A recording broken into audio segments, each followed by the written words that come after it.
Hi guys, welcome back to Stories Down Under. Stella and Fran here again today, and we have a very interesting topic that you all would want to watch.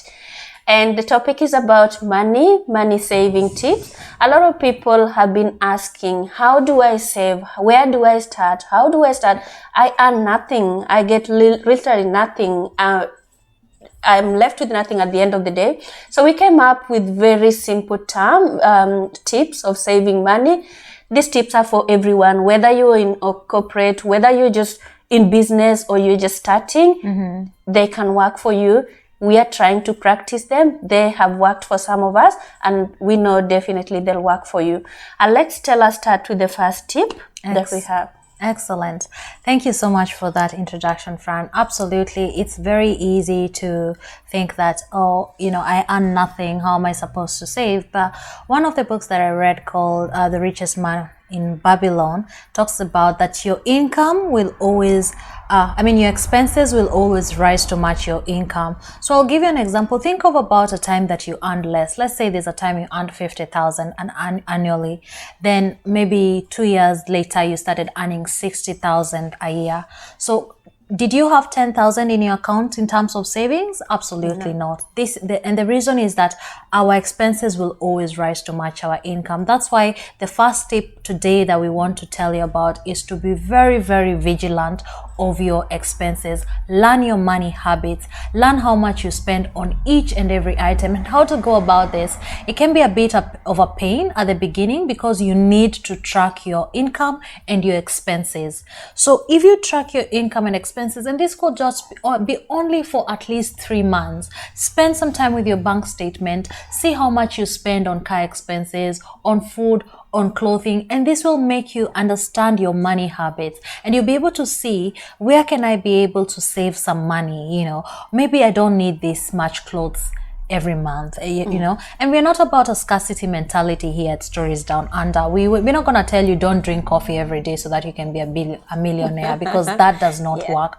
But money is very personal to everybody, and there are things that everybody values. For some people, they value being able to pay their mortgage within 7 years. For others, that doesn't bother them. They want to be able to travel the world, and that is specific, and there's no right or wrong thing. But if whatever matters to you, make sure you prioritize. That way you understand your expenses, you understand your money habits, and that way you can be able to set realistic goals. If you want to save, maybe by the end of the year, I want to have at least 15,000 of savings. You know exactly what you need to do to budget in order to be able to reach that target. So we're going to leave out some worksheets on the description that you're able to use, and some really easy to use tools so that you're able to track your expenses. That has personally worked for me. I was able to pick up on areas that I really didn't care about, but I ended up spending money on, and that has been able to boost my savings account. Good one there, Stella. The key to saving is to do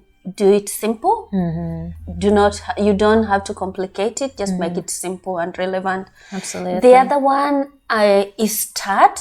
You have to set up a goal, start immediately. A lot of people out there keep giving excuses, saying that I'll start when I get a pay rise, or I'll start when my business picks up, or when I hit a jackpot, for those who buy lotto. You do not have to wait for something to start saving. Just start with the little that you have. For example, if you're earning $1,000 a month or shillings a month, you can put aside 10%. It's all about being consistent, having the commitment, and being patient. So if you want to save money, start immediately, set up a realistic goal, and just start with the little that you have. And in the long run, it all builds up to what you want. Absolutely. I think as you speak about that, I just thought about something that us Kenyans like to do, the chamas. Yeah. So what a chama is basically you come as a group of friends, and you decide to contribute a certain amount on a monthly basis, and then that money is given to one of the members on a monthly basis. So for example, you could bring your friends together, start to save in a merry-go-round, whereby if you're 10 friends, you save 1,000 every single month. That has actually worked for me, especially when I was a student and I struggled to raise my school fees.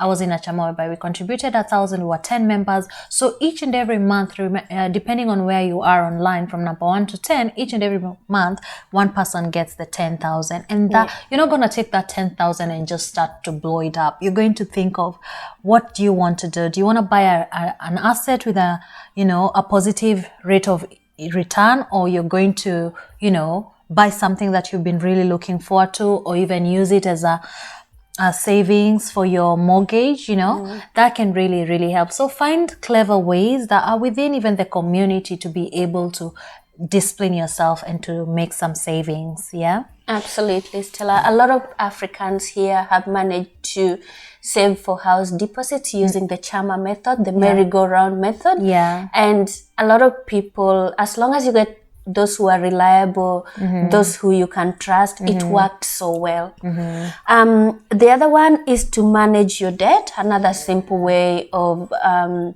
saving money is to manage debt. We're not going to tell you not to have a debt, because there are some instances in life where either way you'll have to have debt. For example, when you're getting a mortgage, unless you win a jackpot or you've been saving for a very long time, or you get inheritance, it's almost impossible to buy a house upfront in Australia and you have a mortgage. But make sure that this mortgage is manageable.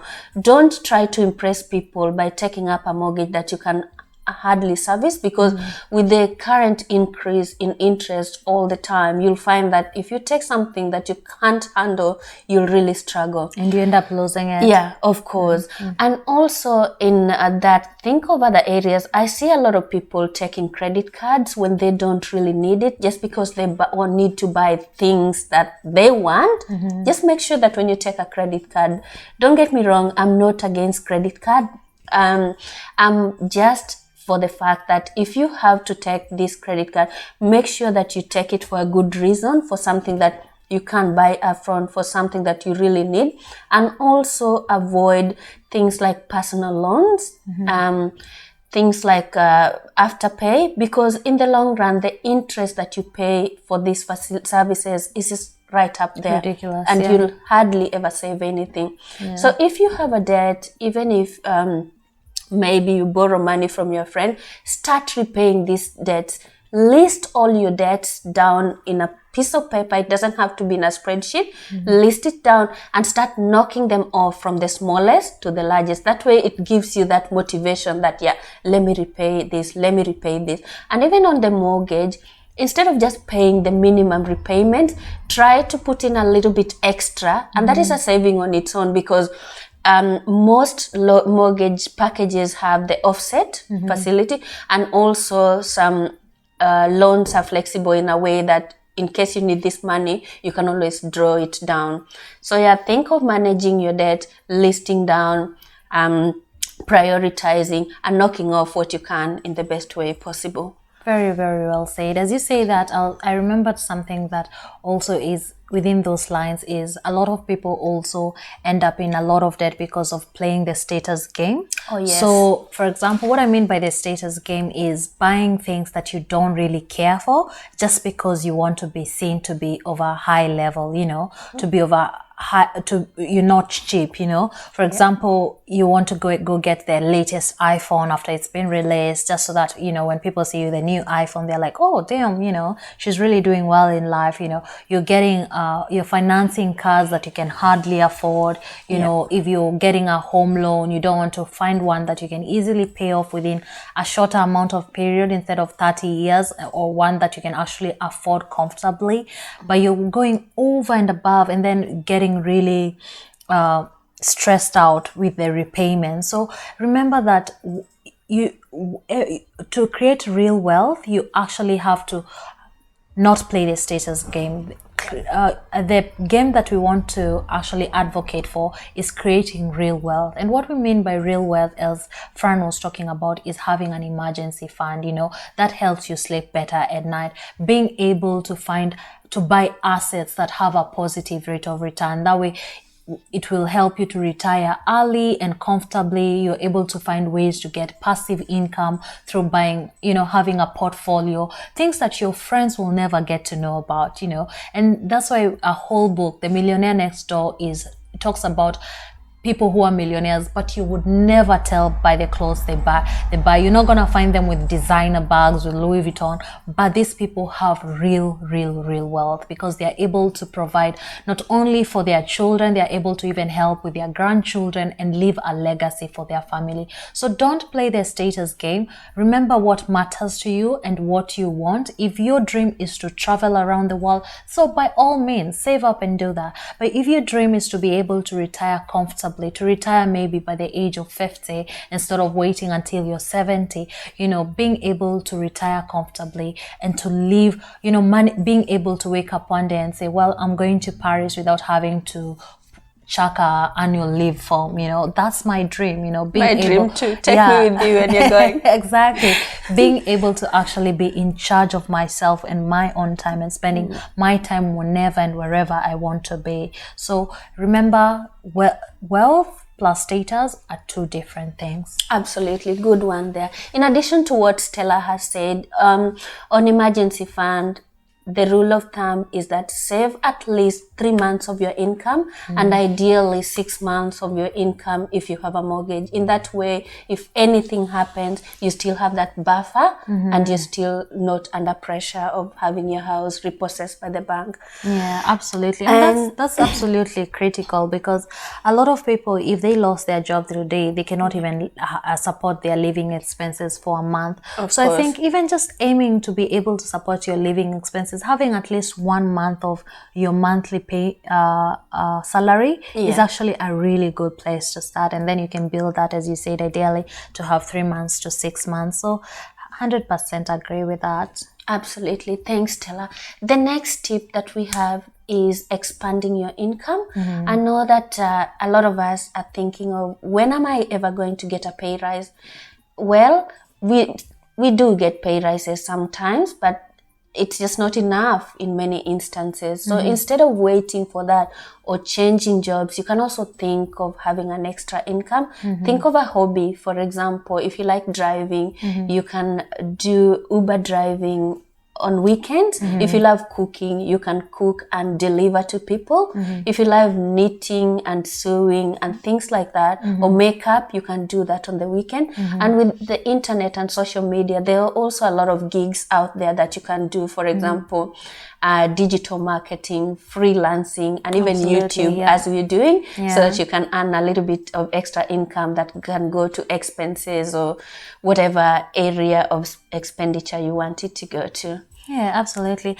I think you mentioned about changing your jobs, and that's a way that I actually approach personally to be able to increase my income. So a lot of managers, when you start to discuss pay rise, they're not able to meet their standards. So go and actually do your own research. A lot of recruitment agents such as Hayes do publish annual reports, even quarterly reports on the average salary for different career paths. So for engineers, for accountants, and if you're in a job whereby you're working as an accountant and your employer is not meeting the average income for an accountant, then that's your time to jump ship. And sometimes you can have a big income rise of up to 25% by just changing your job. So I have seen it work. So I challenge you to put yourself out there and even seek the help of a recruitment agent to help you identify those opportunities.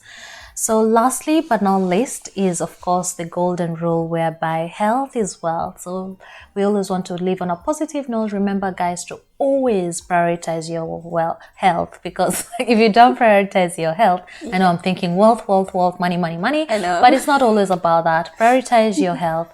That way you're able to actually have time and ability to follow up on all the other tips that we've mentioned. So on that note, thank you so much guys for watching. As always, we're sending you lots of love and success in your life. Do not forget to like, to share, to subscribe to our channel, because that really does help us. Bye for now.